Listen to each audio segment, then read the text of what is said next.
See, I want to tell you something about ministry. In order for God to bless what it is you're doing, you need to bring your best gift to the table. Well, you've seen it before. You've seen a guy. He might be very, very good at singing. And you know when you say, oh my goodness, man, he can sing. But when he comes inside of the ministry, he said, man, I want to play the oboe. And people say, well, we don't do many songs. You know, Jessica be like, well, let me try to find a song with oboe. But he has this great desire to play the oboe. But he's an excellent singer. But he's tired of singing. He's saving his best gift for the nightclubs because he can make money there. And so they come to the ministry not bringing their best gift. They bring the gift of playing the oboe, and all of us are sitting down there saying, man, Pastor, please don't let that dude get on that thing again. Bring your best gift to the ministry. What God will do with that is he will open up doors for you to learn to play the oboe. He'll open up opportunities where you can be the best oboe player in the world. You see, I actually know this to be a fact because my primary gift is serving. My primary gift, what I bring to ministry, has nothing to do with preaching or teaching. I genuinely believe that people can change. That's the gift that I brought to ministry. I never brought anything else. I came into ministry with the attitude that everybody deserves a second chance and people can change. Through that, God was able to do other things. Bring your best gift to the table. This guy, Ahasuerus, he's ruling over 127 provinces, from the North Cappadocian all the way down to Iraq, which is they call it Susa, or if you read in King James, it'll be Shushan. But he's in southeast Iraq. The Tigris River running from north to south. You got the Euphrates River. They even describe it when you start to read verse 1. They say that he was a man presiding over a place called Cush, which was Ethiopia. I mean, this was not just a king. This was a king's king. And he's having this banquet. And he decides to call a woman named Vashti to come out to impress his guest. Now, when you begin to read this in chapter 1, you're going to see that it says he had a banquet for 180 days. Let me explain to you that before they went to war, what they did was they had a banquet with all the military, the generals, and all the people in the provinces. So during that time, they're getting everybody abreast on what needs to happen before they go to war. After the banquet takes place, he has several days in his court where he decides to court the top generals or the top officials. He calls for Vashti. Vashti is having a women's ministry. He calls and she does not come. Now, I know all you women livers in here. There's a lot of times when your husband calls you and you don't come. I know that. But in this day and time, boy, that was something new.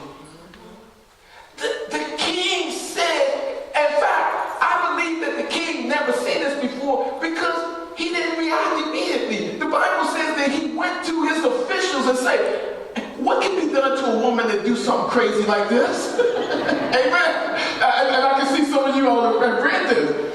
He don't even react like a regular king. He just say, basically, what can be done to a woman that's crazy enough to disobey a man, and especially me?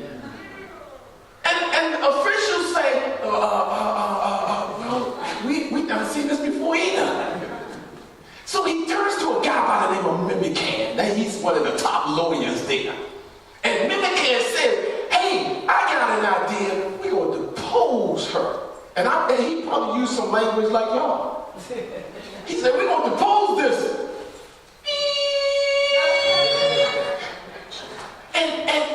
And so they bring her down from the throne. That takes me to Esther 2:3. Look at what he says. He says, let the king appoint commissioners in every province of his realm. That's 127 provinces. You need to know that, because I want y'all to know Esther must have been fine. She was up against at least 127 women. You know, all y'all guys don't get too excited, but the Bible says she had a nice body too, and she was pretty. And anyway, just giving y'all as much information as I can. And he says, and to bring all these beautiful women into the harem at the citadel of Susa. Remember, if you're reading King James, it's going to say Shushan. Now, this citadel is like a fort. It's a protected city. It's where the king resided. And then he says, let them be placed under the care of Haggai. Now, this is not the minor prophet Haggai. This guy is like, gives all the beauty treatments. And I'll finish reading. The king's eunuch who is in charge of the women and the beauty treatments. I'm sorry. And let beauty treatments be given to them. So he calls them all together. Point number one, Esther was right in her place and time. She could not have come to power without Vashti getting kicked out. She could not have come to power without the king designating a time to have this beauty pageant. Time. The window of opportunity. And so here she is. She comes down with the rest of the women, and they're asking her to get over here. Now, they have to stay with Haggai for 12 months. I mean, the king was a very particular guy. He had a time when he wanted the woman to 6 months. He wanted to bathe in myrrh and all that kind of stuff. And then the king didn't like stinky women. And so what happened was he made sure for 6 months that they bathed in this and bathed in that. So they had to stay away from the king for an entire year before they could be brought to him. I mean, this guy was picky. Like some of y'all are. Now let me keep moving. Verse 5, it says, now there was in the citadel of Susa a Jew of the tribe of Benjamin named Mordecai. So now, remember what I told you when you read the Bible, you're not going to see last names. So they have to give you the lineage. Remember with me, every sermon is a Bible study, and I want you prepared to read your Bible when you walk out of here. So the first thing I want you to see is this. They give the name of Mordecai's dad. His name is Jair. Now, then they give his grandfather's name, Shammai, and you have to know that this is the line that they're talking about, because if you looked up Shammais in the Bible, you find that it was 20 different Shammais. And then they give the son of Kish, great-grandfather. Well, we know that in 597 BC, that Kish was carried off from the second exile from Nebuchadnezzar. He is, well, I'll read verse 6 for you, who has been carried into exile from Jerusalem by Nebuchadnezzar, king of Babylon, among those taken captive with Jehoiakim, which is the son of Jehoiakim, and then it says they give his position the king of Judah. Now, I want you to think about this as we go to the next point. Place. You have to be in the right place. You know, I want you to know this. When they get ready to give out, in the old days, I don't know how they do it now, but when they get ready to give out food stamps, you used to have to go to the Department of Social Services, and you only had a certain day that you could go.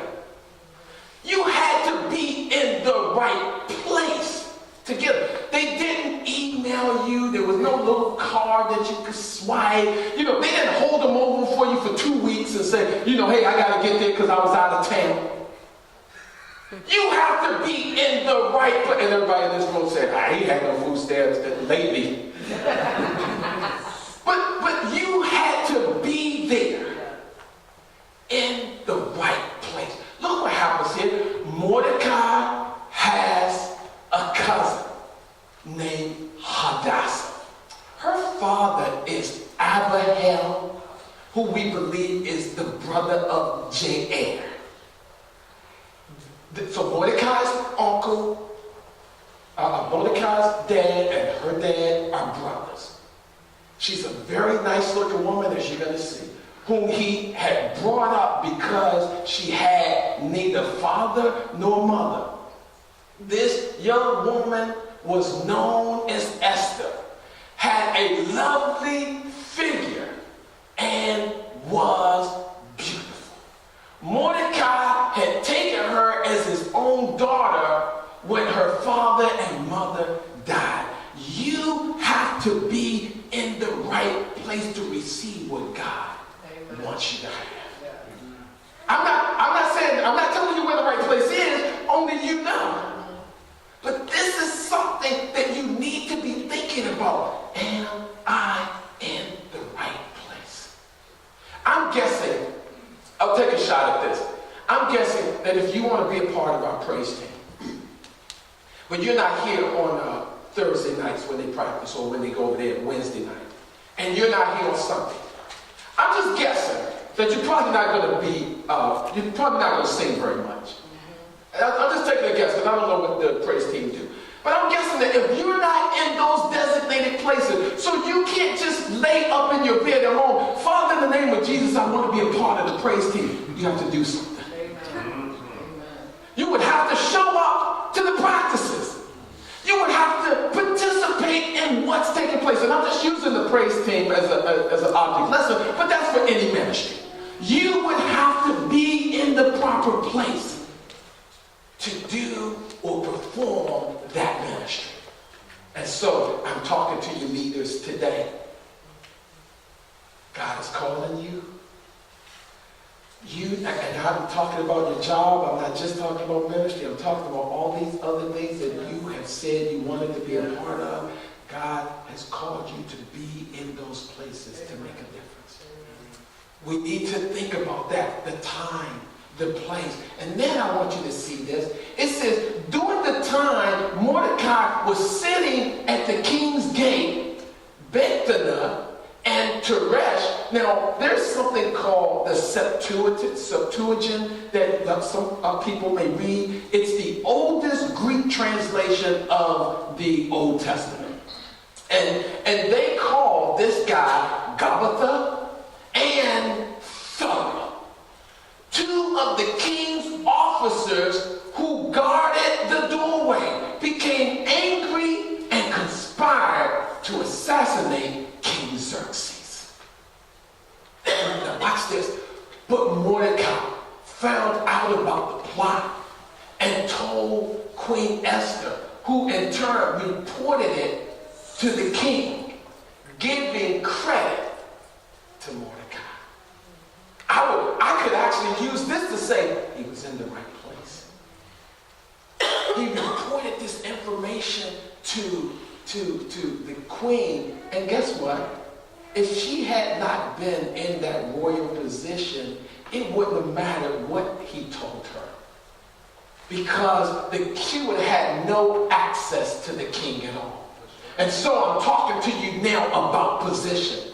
And when the report was investigated and found to be true, the two officials were impaled on the pole. And this was something that they commonly did back then. Sometimes when you read the Bible and it says they were hanged on a pole, they are talking about actually impaling someone on a pole.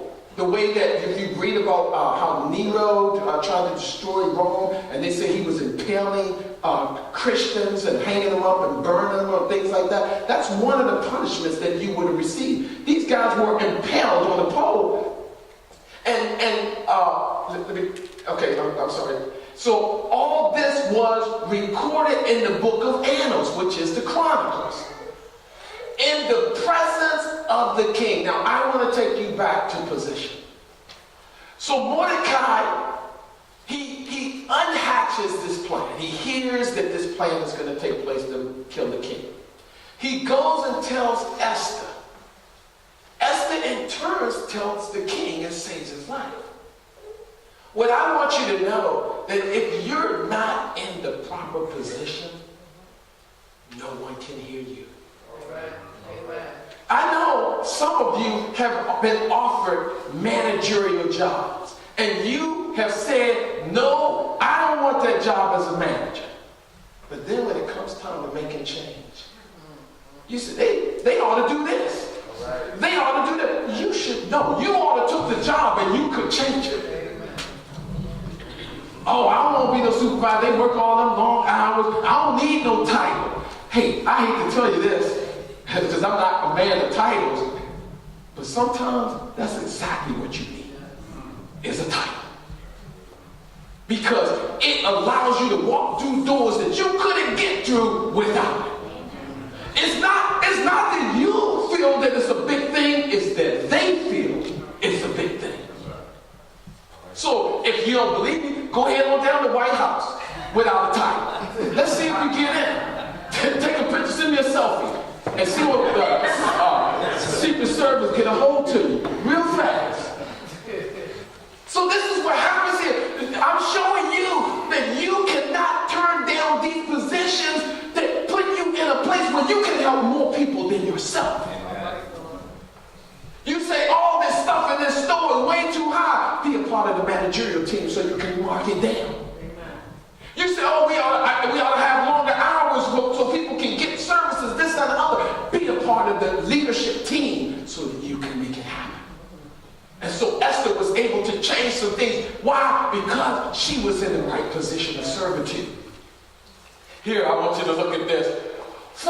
This is our foundational scripture. I gotta read it for you again. This is for the guy that just said, well, they'll take care of it.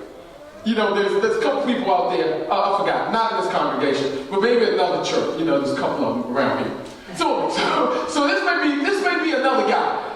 For if you remain silent at this time, relief and deliverance for the Jews will arise from another place. You know what he just told? You know what Mordecai just told Esther? He just said this.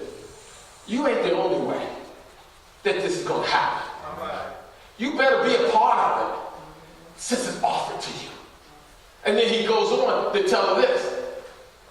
But you and your father's family will perish. I mean, he's telling her, not only do you need to get involved with this to save other people, but if you don't, your family going to die too. Your heritage is going to die as well.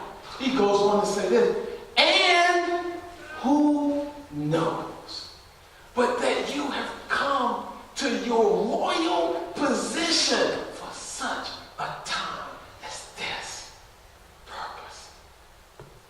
It's spelled to a guy like me, W-H. Why? Why are you doing it? Why are you in leadership?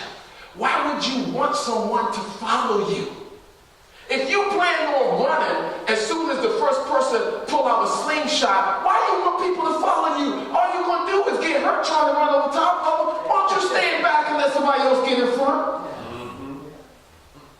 There you go. I'm the leader. I'm the leader. Oh, that's all right. That's the big slingshot. I got to go.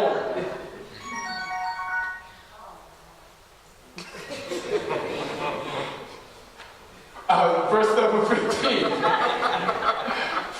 We're in 4:15. Then Esther sent this reply. Now I'm going to show you this lady had the ability to carry out the task. Look what she does. She swings right into action.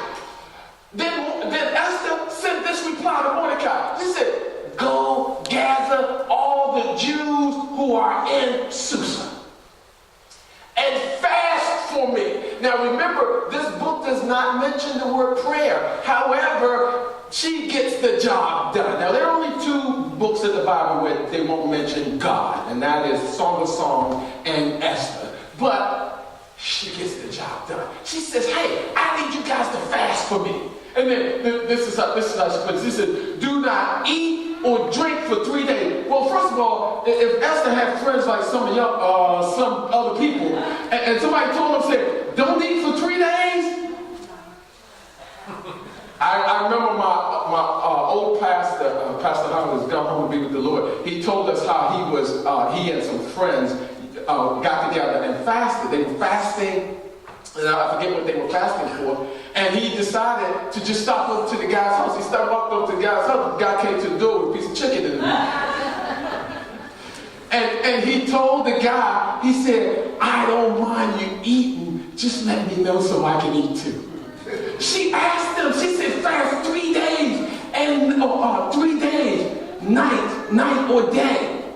And my attendants will fast as you do. When this is done, I will go to the king, even though it's against the law. And if I perish, I perish. You see, Esther was aware of the Jewish custom, the king's customs. She knew that if she entered the courts without being summoned by the king, that she could be killed. The king, the king had a lot of women. In fact, I believe if you read the Bible, Esther tells Mordecai, said, hey, the king has not even summoned me in 30 days. That's how many women, for all y'all used to be players, that's how many women the king had. He didn't call her back every 30 days. And she says, hey, listen, I don't know what to do here. And she remembers that she has the ability. She said, hey, listen, I want y'all to fast. I'm going to have my attendants to fast. And guess what? I'm going to step out on faith. She said, if I die from doing this, I just die. I want you to know what faith is. Faith is not having an option. I know you know that Hebrew 11 definition, the substance of things hoped for, evidence of things not seen. But I want you to know this. That faith is not having an option for failure. It means that I'm not thinking that anything can go wrong. Now, it doesn't mean that nothing can happen. It just means that I'm not thinking it. And then she says, if I perish, I perish. I want to take you back to something I told you earlier today. In order to make this happen, for you to be the leader that God has called you to be, you need to put your best gift forward. If you are a singer, but you think you can play the oboe, would you please present the gift of singing, and God will open up opportunity for you to learn how to play the oboe. Right in between 970 and 930 BC, Solomon is writing Proverbs. And I'm going to give you a scripture in the context that you've heard it, and I'm going to explain to you how it was written, okay? Proverbs 18:16 says, a man's gift maketh room for him and brings him before great men. You've heard that scripture used to say, your gift will make room for you. Now, I don't disagree that that is something that will happen.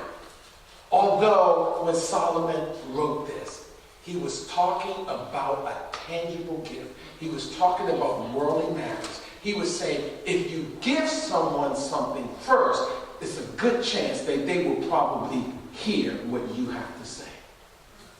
But I want to use this the way that we normally do, because most of us have heard it. Your gift will make you room for it. If you look at the Believer's commentary, look at the Moody's commentary, you look at Proverbs 18:16, it's going to tell you this is a tangible thing. It's not a spiritual thing. But I'm going to use it the way that we normally use it, in the spiritual realm. And it's simple. you bring your best gift to the ministry. And there's no way, absolutely no way that ministry can resist what you do. Bow with me in prayer.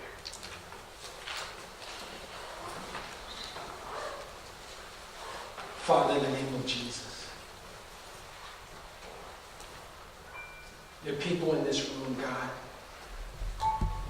they know who they are, Father. You've called them for such a time as this. God, they have the leadership qualities.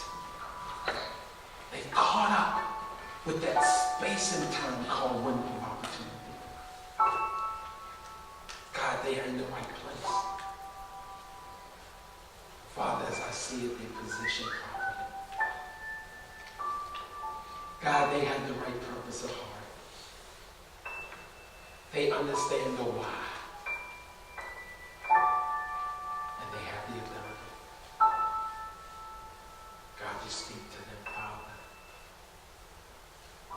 God, put them in a position where people will hear about your word because of the decision that they made. They have the ability to preach the gospel of Jesus Christ, not just on the platform, God, but in the communities. They have a heart to serve God. They love people. They don't measure their value by how the man in charge feels about them. They measure their value by the people around them and how well they serve. Speak to the hearts, God, of those, God, that have been holding on to their best gift, hoping to use it to make money, as opposed to bringing it to the church. Amen. To organize it. Speak to those, God, that have low self-esteem, that feel like they can't do it. Confirm for those, God, who have stepped up, Father, that they are the person for the job.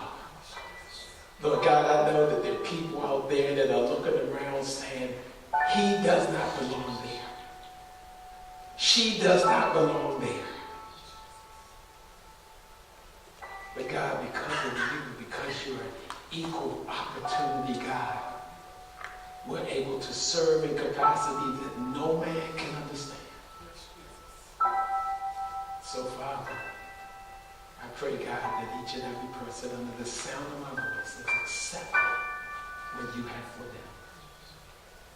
In the name of Jesus. Let's all say amen. Amen. Come on, let's give God the glory. Hallelujah. Would you stand with me for the benediction? There may be some of you in this room that have never given your life to the Lord Jesus Christ. And you might be saying to yourself, you know, Pastor, don't call me up front because I don't like to do that. I want you to know I'm saying to you, I don't like to do it either. I don't need anybody to tell me that they gave their life to the Lord. I'll see it in your walk. The next time I see you, the hug that you give me, the smile that you give me will tell me that you gave your life to Jesus. And so I'm going to ask you to bow your head and repeat after me just loud enough to hear your own voice.